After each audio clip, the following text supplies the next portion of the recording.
네, 반갑습니다. 아프리카 미래재단 김학상 총장입니다. 귀한 자리 마련해 주신 우리 메디피스에 감사드리고 또 다크에 감사드립니다. 매년 한두 번씩 우리 다크 보건위원회 쪽에서 저는 세미나와 여러 가지 행사들을 했는데 너무 감사드리고요.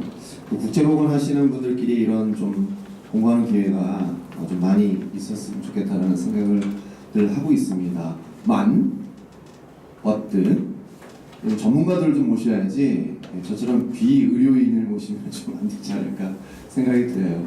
개인적으로는 공부를 이번 기회에 되게 많이 했고요.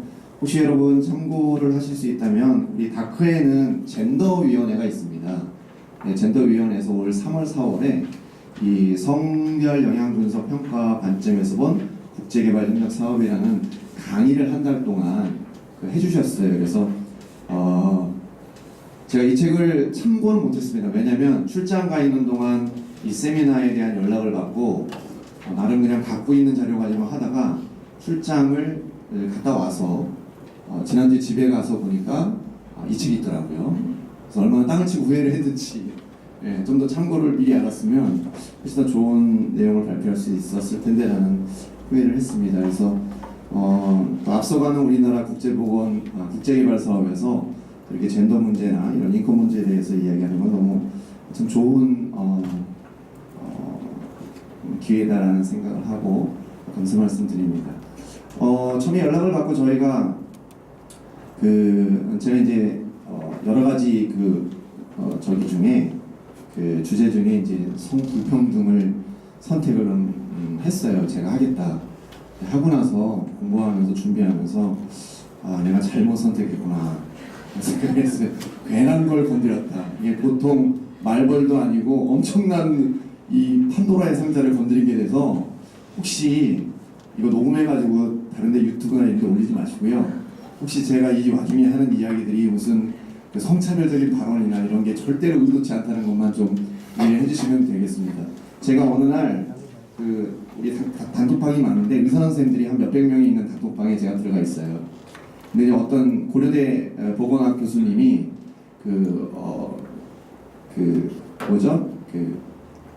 갑자기 생각이 안 나네. 성소수자의 이유가 의학적으로 뭐 이렇다 저렇다라는 여러 가지 논문들이 있는데 그에 반하는 논문을 하나 이제 냈어요. 그랬더니 단톡방에 있던 기독교인이면서 의사인 분들이 난리가 난 거예요. 저는 그냥 이런 의견도 있는데 어떻게 생각하시나요? 라고 궁금해서 의견을 묻고자 올려놨더니 제가 마치 성소수자를 옹호하는 발언을 한 것처럼 오해를 해가지고 아주 단톡방 안에서 제가 사탄이 된, 제가 감리교 목사거든요.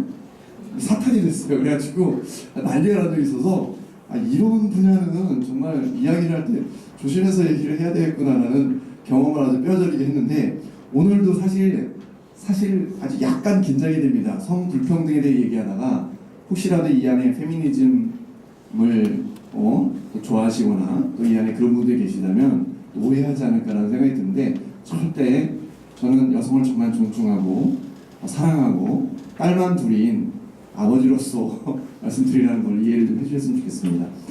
신상훈 총장님이 저희 사업을 잘 아세요. 그래서 아마 저희 사업 중에서 이런 게 있을 거니까 라고 해서 이제 제안을 해주셨는데 우리가 뭘 알려면 제대로 알아야지 겉모습은 알고서는 그렇게 얘기하면 안 되는 것 같아요. 사실은 저도 그런 줄 알고 검토를 해봤는데 처음에 그런 줄 알았어요. 근데 점점 젠더 문제에 대해서 들어갈수록 우리가 과연 솔직히 말해서 이게 우리가 했던 게 과연 성불평등을 완화시킨 사회가 됐을까라는 의문점이 사실 좀 많이 생겼습니다. 그래서 저는 오늘 이 시간에 여러분들하고 같이 좀 고민을 해보자는 차원에서 말씀을 좀 드리고 싶습니다. 저희가 말라위에서 지금 프로젝트를 7년째 하고 있습니다. 처음에 빈곤퇴치 기여금 사업을 3년 했고 또 3년 동안 민간협력 사업으로 했고 올해 이제 3번째 3기에 접어들어서 사업을 하고 있습니다.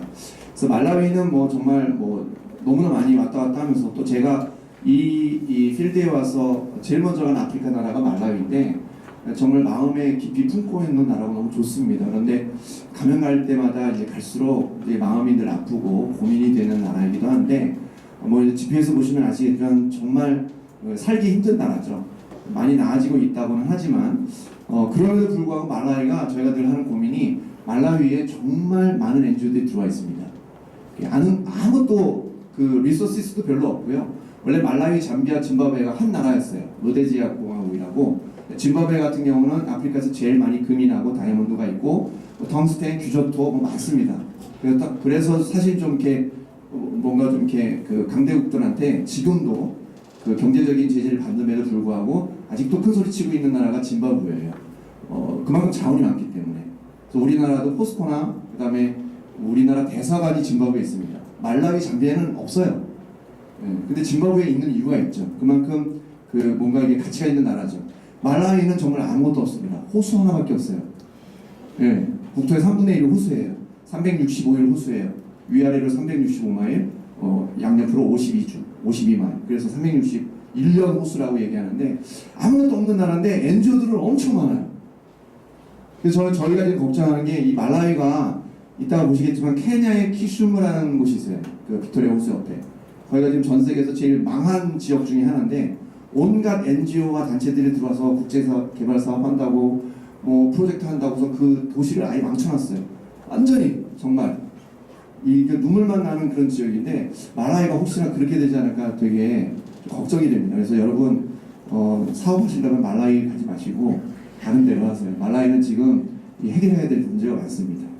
그래서 저희가 7년 전부터 이 사업을 하고 있습니다. 코넬대, 특히 우리 자랑스러운 코이카, 그리고 코넬대, 컬럼비아대, 그다음에 말라위 정부 여러 단체에서 지원을 받아서 하고 있습니다. 저희가 프로젝트 말라위를 처음 시작했을 때 세 가지 인터벤션 분야를 이제 시작을 했어요. 코어트를 세 개를 나눠서 모자보건 사업, 그다음에 초등학교 그 장학 사업, 세컨더리 스쿨 장학 사업 이렇게 했는데 요건 이제 현재고 예전에는 저 장학 사업이 없기 전에는 이 모자보건 사업하고 두 번째로 보건소를 건립하는 걸 하나 했고 나름 그 큰 뜻을 품고 건립을 했습니다. 단순 보건소 건립이 아닙니다. 저희를 좀 우습게 보지는 마시고 단순 보건소 건립이 아니에요.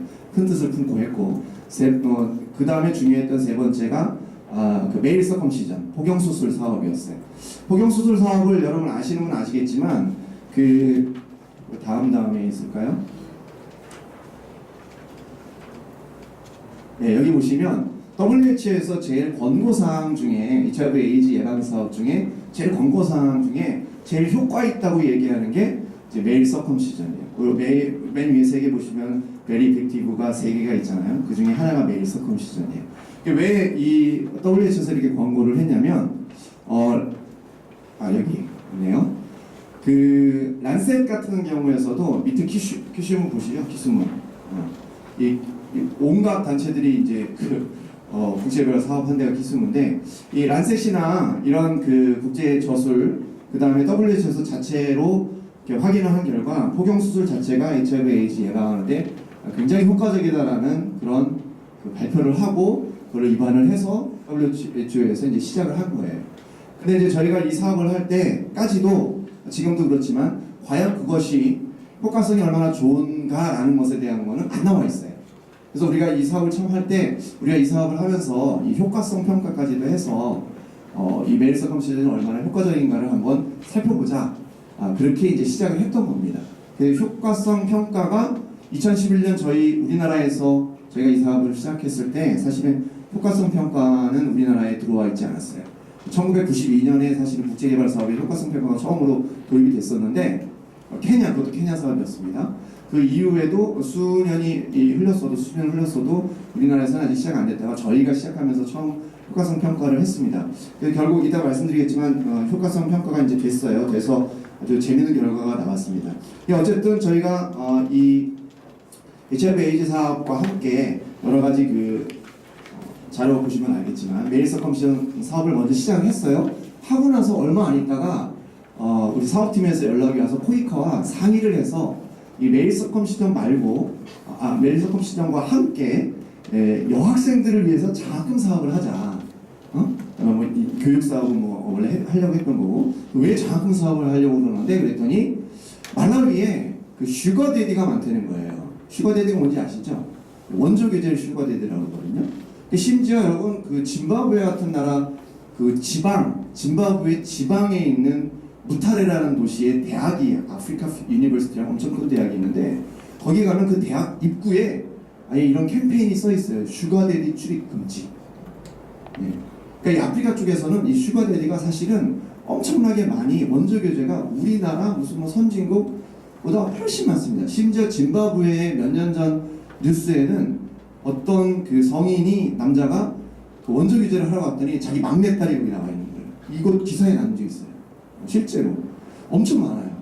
근데 왜 그런 원조 교제가 뭐가 문제인데 그랬더니 HIV 에이즈 예방하는데 사실 중학생, 고등학생, 여학생들이 엄청나게 그 원조 교제를 많이 하기 때문에 이거는 그 HIV 예방하는 데서 이 부분을 그냥 넘어가면 안 되지 않나라는 자체 나름대로의 그 고민이 있어서 그걸 이제 코니카랑 상의를 했어요. 그래서 저희가 그 프로그램을 변경을 한 거예요. 그래서 포경 수술을 하고 그럼 여학생들을 대상으로 우리가 그러면은 원조 교제를 막을 수 있는 걸 생각해보자. 그래서 그럼 원조 교제를 안 하게 하려면 어떻게 해야 되냐? 장학금을 주자. 원조 교제 하는 이유가 사실 학비와 생활비를 벌기 위해서 하는 거잖아요. 뭐 말라기 여자애들이 뭐 다른 걸 하기 위해서 원조 교제 하는 건 아니거든요. 그러니까 그러면 어떻게 할까 해서 생각해서 장학금을 주자. 장학금에다가 또 그 성적 좋은 아이들한테 생활비도 주자. 이래서 저희가 사실은 이 프로젝트를 내용을 변경을 해서 시작을 하게 된 거죠. 그래서 6년을 하고 저희가 효과성 평가를 했습니다. 결과는 좀 이따 뭐 뒤에 보시면 아시겠지만 알려드릴게요. 그렇게 해서 이제 시작을 했고 나름 저희는 그때 당시도 그렇고 또 몇 년이 지난 지금도 저희가 나름대로는 국제보건사업에서 그냥 겉으로 볼 때는 남학생에게만 보건사업을 한 게 아니고 여학생들에게도 보건사업을 했으니까 어느 정도 우리가 그냥 일반적으로 생각할 때 평등한 그런 사업을 한 거 아닌가라고 생각을 했어요. 요게 또 부인할 수 없는 또 결과라고 볼 수 있습니다. 어느 정도는 평등하다고 남학생과 여학생에게 골고루 HIV 예방 사업을 한 것이 평등한 사업이라고 생각을 했고 그러나 제가 그 세미나를 위해서 준비하면서 보니까 좀 고민할 문제들이 많이 생겼더라고요. 그래서 뭐 메리사건 지원했고요. 뭐 이 전에 보면은 2008년도 분포 같은데 보면은 사실 에이즈의 감염률이 이 남부 아프리카 쪽에 엄청 많고 그런데 이제 포경 수술 비율은 적은 거예요. 네, 그래서 이런 것도 사실은 WHO에서 포경 수술을 권장할 때 연구의 이유가 있었던 거죠. 아까 보신 자료고요. 저희가 이제 이렇게 디자인을 해서 전체적인 HIV 에이즈 사업을 이제 시작을 했습니다. 요 DLH는 대양 루프 호스피탈에서 저희의 베이스가 됐던 병원이에요. 아시겠지만 말라위에는 제일 좋은 병원입니다. 국립병원보다 우리나라 간호사 선생님과 기업이 세워진 병원인데 이 병원에서 지금까지도 사업을 하고 있고 병원을 통해서 저희가 사업을 했습니다. 뭐 에듀케이션 브로셔고요. 이런 식으로 해서 여기 병원입니다. 간호대도 같이 있고 또 대학도 같이 있습니다. 그 다음에 이제 요거 모자보건 사업을 할 때 저희가 서포트했던 트랜스포테이션 바우처인데 사실은 메일 서컴시를 할 때도 바우처를 제공을 해주기는 했습니다. 등록을 하고 이렇게 수술을 하는 체크업하고 이렇게 수술하는 장면이죠. 수술실. 그다음에 참고로 의사가 그러면 그렇게 많았냐? 아프리카는 덕터하고 메디컬 덕터하고 너스 사이에 또 잡 디스크립션이 있잖아요. 그래서 메디컬 오피서 뭐 여러 가지 나라마다 다르게 부르는데 메디컬 덕터가 수술한 게 아니고 메디컬 오피스가 수술할 수 있어요. 그냥 어느 정도의 서저리 같은 경우는 다 할 수가 있어요. 그래서 그런 수준에서 이제 해준 거고 당연히 이제 그 나라 보건국이나 그쪽에는 다 허락이 된 거고 다 같이 협력해서 이제 하게 된 거죠. 그래서 이제 제가 요거는 이제 효과성 평가를 한 다음에 결과인데 요 메일 서컴시전을 하게 되면서 이제 많은 효과들을 봤습니다. 여기 자세히 이제 책자에 보시면 나와 있는데 국제보건 하신 분들은 다 이제 이해하실 수 있는 자료들이니까 보시고요. 시간이 짧아서 제가 빨리빨리 넘어갈게요. 그래서 저희가 이렇게 메일 서컴시전하고 그 다음에 장학금 사업을 했어요. 두 가지를 하고 서베이도 하고 해가지고 이제 장학금 사업을 해서 두 가지 파트에 대해서 이제 결과물을 저희가 효과성 평가를 실시를 했습니다. 그래서 나온 결과 중에 재미있는 결과가 나왔는데 어떤 결과가 나왔냐면 메일 서컴시전은 사실은 WHO에서 주장하는 제일 좋은 효과 방법인데 이게 좀 그 효과가 그냥 조금 예상했던 것보다 덜 나왔어요. 왜냐하면 문제가 있었던 거예요. 무슨 문제냐면 포경 수술 해주고 나니까 이게 그 남자들에게 남학생들에게 있어서 그냥 자유로운 연애를 그냥 해도 에이즈에 안 걸린다라는 의식을 심어주게 된 거예요. 그러니까 이 포경 수술 자체가 HIV 에이즈 예방 때문에 하게 된 거잖아요. 그러니까 HIV 에이즈 예방을 하기 위해서 포경 수술을 했으니까 나는 받았으니까 나는 이제 마음대로 성생활을 해도 HIV 에이즈 걱정 없다라는 의식이 그 수술 받은 학생들에게 이게 잠재적으로 이제 들어오게 된 거죠. 그래서 오히려 훨씬 더 방탕한 그런 생활을 하게 되는 거예요. 의식 자체가. 그래서 저희가 볼 때는 야 이거는 뭔가 문제가 있다. 그럼 어떻게 해야 되냐? 캠페인이 같이 진행돼야 돼요. 그러니까 메일 서컴시전을 하더라도 이 메일 서컴시전을 받은 사람들은 그렇다고 마음대로 성생활을 하라는 이야기가 아니고 조심을 해야 되고 당연히 주의해야 되고 콘돔도 사용해야 되고 하는 같은 캠페인을 같이 벌여야지만 이 메일 서컴시전이 효과가 있지 그렇지 않으면 효과가 없다라는 결과를 저희 자체적으로 얻은 거예요. 지금 논문을 지금 쓰고 있어요. 6개월 뒤에 란셋에 올릴 건데 6개월 때 한번 보시면 돼요. 이 이야기는 지금 여러분들이 국내에서 세 번째로 듣는 얘기예요. 아주 극소수만 아시는 얘기니까. 그 다음에 오히려 장학금 사업은 여성 학생들에 대한 장학금 사업은 효과가 좋았어요. 정말로 실질적으로 그 일부러 돈을 벌기 위해서 원조 규제를 하지 않게 되는 그런 효과를 낳은 거죠. 제가 이 결과를 놓고 나서 이제 성 불평등과 함께 생각을 해보게 된 내용이 포경 수술은 그 예방학적 차원에서 에이즈 예방학적 차원에서 했을 뿐이었고 그래서 남학생 여학생에게 똑같이 서비스를 제공한 것이 과연 성 불평등을 해결한 것인가라는 것에 대해서는 여전히 의문이 남습니다. 왜냐하면 그 젠더 분야를 더 이렇게 보다 보니까 단순히 그냥 그 서비스를 받는 부분에서 내가 같이 평등하게 혜택을 받았다는 것만 그 불평등 문제를 해결하는 게 절대로 아니더라고요. 그럼 아까 처음에 우리 김영수 소장님이나 김 교수님 얘기하신 중에서도 많은 것을 이제 느끼셨을 텐데 특히 성불평등, 젠더 불평등에 들어가서는 더더욱이 아예 훨씬 더 기초적인 기본적인 분야에서 평등한 의료보건의 어떤 환경의 조성이나 그런 부분들이 있어야 되는데 물론 오해되는 부분도 물론 있지만 어쨌든 그렇습니다. 그래서 저희가 사실은 아주 의도적으로 이 성불평등을 의료보건 사업에서 어떤 그 철학이나 사상을 갖고 시작한 건 절대로 아니었고요. 저희는 단순하게 그래도 더 효과적인 예방법이 무언지 의료보건적인 분야 부분에서만 생각을 했지 성불평등 쪽을 생각한 건 아니었어요. 그러니까 단순히 그냥 남학생 여학생 모두에게 남자 여자 모두에게 예방적인 차원으로 서비스를 해야 되지 않을까라는 그냥 기본적인 생각에서 출발을 했는데 나름 효과는 있었지만 그래도 과연 이것이 성불평등을 해결한 것이라고는 좀 연구를 좀 더 해봐야 된다고 보고 두 번째로 제가 생각해 본 것이 뭐 1, 2, 3번 나눠봤지만 사실은 성불평등의 문제가 국제보건 사업에서 이 성불평등의 문제를 고민할 때는 좀 우리가 딜레마가 있어요. 사실 아까 우리 김명수 선생님이 얘기하셨던 그 의도치 않은 그 영향에 대한 얘기 하셨잖아요. 거기서 이제 여성들의 자기 결정권 얘기했는데 저희가 에티오피아에서 홀레타에서 저희가 모자보건을 하고 있는데 우리 메디피스 모자보건 사업이나 저희 말라위에서 하는 모자보건 사업과 다르게 그 모자보건 사업에서는 여성들의 일자리를 제공해주는 연결해주는 사업을 하고 있어요. 그 인터벤션 중에 하나인데 홀레타라는 지역이 유리 온실이 엄청나게 많습니다.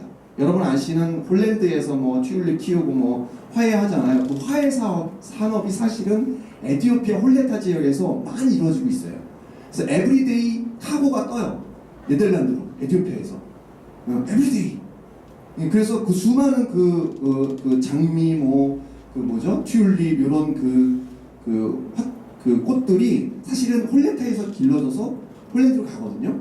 그 유리 농장에서 사실은 많은 일손들이 필요한데 그거를 저희가 아주 프로젝트성으로 그 지역의 이젤의 홀레타 두 지역의 그 여성들에게 그 일자리를 제공해줘. 왜 그 일이 시작했냐면 이게 경제학에서 얘기하는 얘기인데 아까 말씀드렸듯이 에티오피아는 가족 계획을 하고 있어요. 인구가 1억 1천이 지금 넘어가기 때문에 가족 계획을 하기 위해서는 가족 내에서 여성의 포지션이 올라가야 된다는 거예요. 그럼 여성의 포지션이 어떻게 해서 올라가냐? 여성이 인컴이 들어오기 시작하면 가정 내에서 포지션이 올라간다니. 이거는 선진국이나 후진국이나 똑같은 것 같아요. 그렇죠?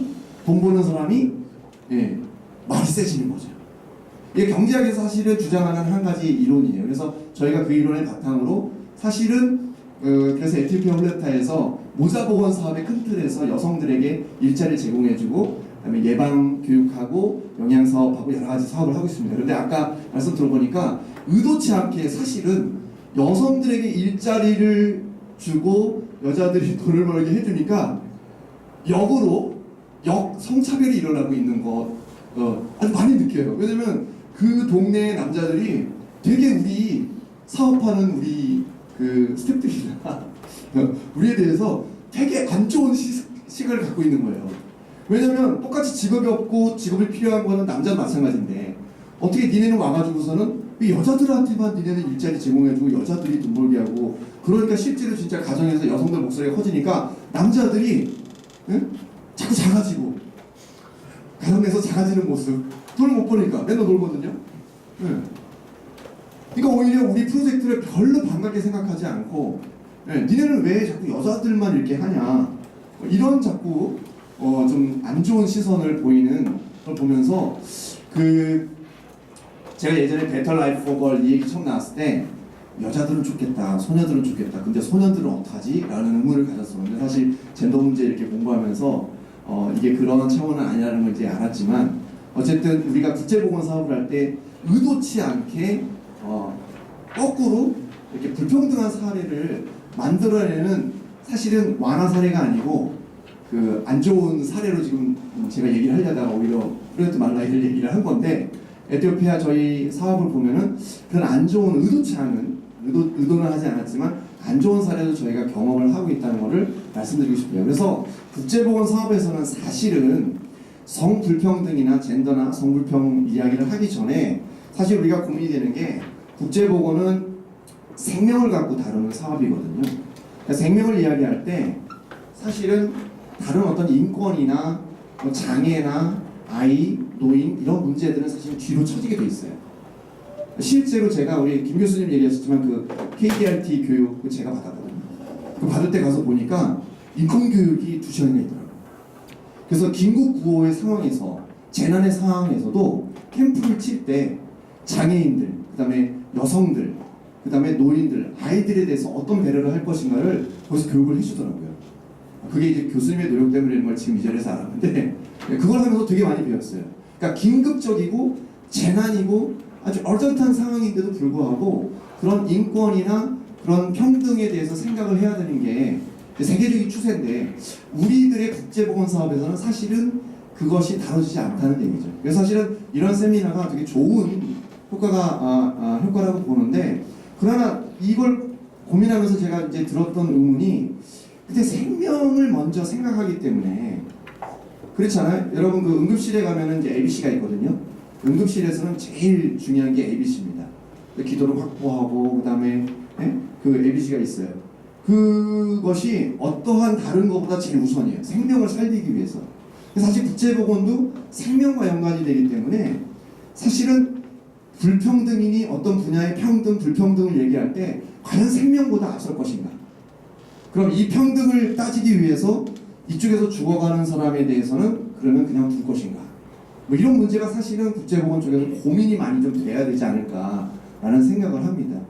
그래서 물론 가능한 최대한 우리가 국제보건 사업에서 이 문제에 대해서 아주 반영을 하고 그 다음에 좋은 결과를 내기 위해서 노력을 해야 되지만 사실은 우리가 쉽게 결정 못하는 부분들이 엄청나게 많다는 것을 이번에 제가 우리 그 사업을 젠더 평등 문제하고 한번 생각을 해보면서 제가 깨닫게 됐고 그 한 가지 말씀드리고 싶은 것은 우리 그 UNDP에서 성불평등 지수를 얘기했을 때 되게 비판을 많이 받았어요. 왜 비판만 했냐면 그 중에 하나가 이제 모성 사망률이었어요.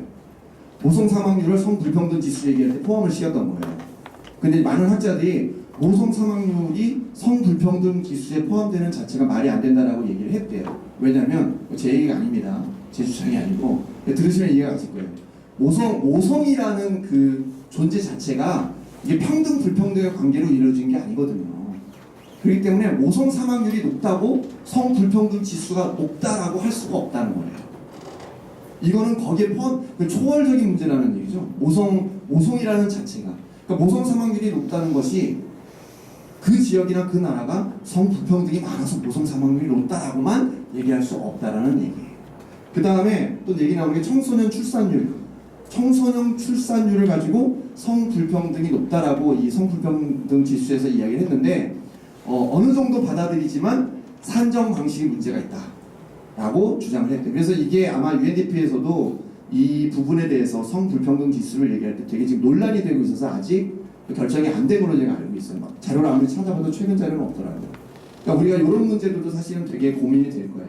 그러니까 언뜻 보기에 모성 사망률이 높은 것도 왜 여자만 애 낳다가 죽어야 되고 왜 여자만 이런 과정을 겪어서 이렇게 어려움을 당해야 되지? 이거는 성불평등 지수가 높은 거잖아 라고 생각할 수 있는데 또 그게 또 아니다라고 주장하는 분들이 지금 요 발언이 되게 오해할 수 있는 발언이기 때문에 제가 아까 처음에 그렇게 말씀드렸던 거예요. 예, 모성은 되게 중요하고 소중하고 모성 사망률을 낮춰야 됩니다. 그런데 이것이 과연 성불평등과 관계 있는 것이냐는 사실 많은 논란이 되고 있다는 얘기죠. 그래서 오늘 사실 아까 우리 김수원님 말씀하셨던 이런 세미나가 갖는 의미 중에서 국제보건 사업을 우리가 할 때 과연 이런 불평등 문제를 어떻게 해소할 것인가를 생각하게 되는데 그에 앞서서 우리가 고민해야 할 것들이 너무 많다는 얘기예요. 사실은 국제보건 사업에서는 생명을 다루는 아까 말씀드린 생명에 먼저 우선시하기 때문에 생명을 살리는 그러한 일이 우선이기 때문에 사실 이런 문제에 대해서 접근해서 나가기가 상당히 어려운 환경이 아닌가 다른 사업의 분야들보다. 이 말씀하고 마치도록 하겠습니다. 예전에 말라위에 있는 보건 관계자들이 와서 수원시 장안구에 있는 보건소에 저희가 같이 갔어요. 같이 가서 막 이런저런 얘기를 나누다가 그 말라위 보건국장이 그런 얘기를 하더라고요. 뭐 우리나라 대한민국은 니네 말라리아 어떻게 저기 하냐. 우리는 말라리아가 사실은 별로 없고 저 휴전선 근처 그쪽에만 우리나라 말라리아가 있죠. 그래서 휴전선이 맞죠. 휴전선 남북 군사 분계점 그 동네에 있는 군인들만 사실은 헌혈할 때 문제가 좀 되지. 사실 말라리아 열대성 말라리아가 아니라서 우리 그렇게 크게 문제되지 않나 그랬더니 말라위에서는 어떻게 하냐 그랬더니 자기는 DDT를 뿌린다는 거예요.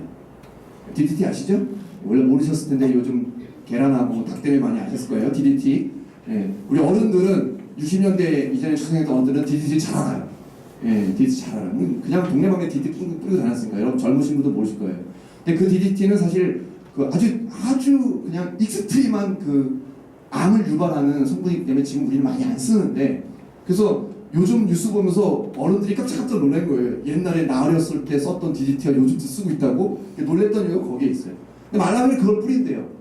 그래서 우리는 그거 절대로 안 뿌린다고 그랬더니 그 보호국장이 웃으면서 하는 얘기가 말라리아로 오늘 내일 죽게 되는데 암으로 몇 년 뒤에 죽는 것보다 훨씬 낫지 않냐고. 당장에 죽게 됐기 때문에 DDT를 뿌려서라도 말라리아를 막아야 된다는 거예요. 사실은 조금 멘붕이 됐어요. 그때 뭔가 좀 마음이 좀 사실 살짝 아프면서. 근데 여러분 아프리카도 54개국 돌아다니다 보시면 메이저 디지즈들이 다 틀려요. 네. 우간다만 가시더라도 우간다 CDC 같은 데 가면요 이게 주요 질병이 뭐야 그러면 걔네 벌써 당뇨, 암 이 얘기부터 해요. 말라위나 뭐 아주 그 DR 콩고 무슨 뭐 이런 나라든 뭐 암, 당뇨 이런 거 없거든요. 그냥 제일 먼저 HIV 에이즈, 두 번째 말라리아, 세 번째 결핵 1, 2, 3 다 끝나요. 근데 조금 괜찮은 나라 케냐, 우간다 이런 데 가면은 암 얘기 나오고 막 당뇨 얘기 나오고 좀 잘 사는 사람들은 우리한테 막 혈액 투석 해달라고 막 그런 얘기를 막 해요. 말라위에서 딱 한 군데 국립병원에서 그다음에 대학문화병원에서 두 군데서만 혈액 투석기 돌아가는데 그보다 좀 잘 사는 나라는 그렇지 않다는 얘기죠. 이런 환경들이 사실은 국제보건을 할 때 과연 이 불평등 문제를 어떻게 해결해 나갈 것인지에 대해서 우리 국제보건 전문가들이 좀 머리를 맞대고 고민을 해야 될 부분이 아닌가 생각이 듭니다. 그래서 저희가 이런 사업을 하면서 이렇게 불평등을 완화시켰다라는 그런 얘기를 하려고 나온 건 아니고, 처음에 저도 신상문 총장님이나 저도 그런 줄 알았는데 사실은 살펴보니까 그런 것보다는 사실 고민이 더 많아졌어요. 고민이 더 많아지고 앞으로는 다른 것도 이제 생각해서 국제보건 사업을 디자인하고 기획해야 되는데, 이제 불평등 문제까지 안고서 디자인을 해야 된다는 그런 부담이 많이 생겼습니다. 그럼에도 불구하고 해야 되겠죠. 우리가 해야죠. 앞으로 젊은 분들의 많은 노력과 그런 활약을 좀 기대하면서 제 이야기를 마치도록 하겠습니다. 감사합니다.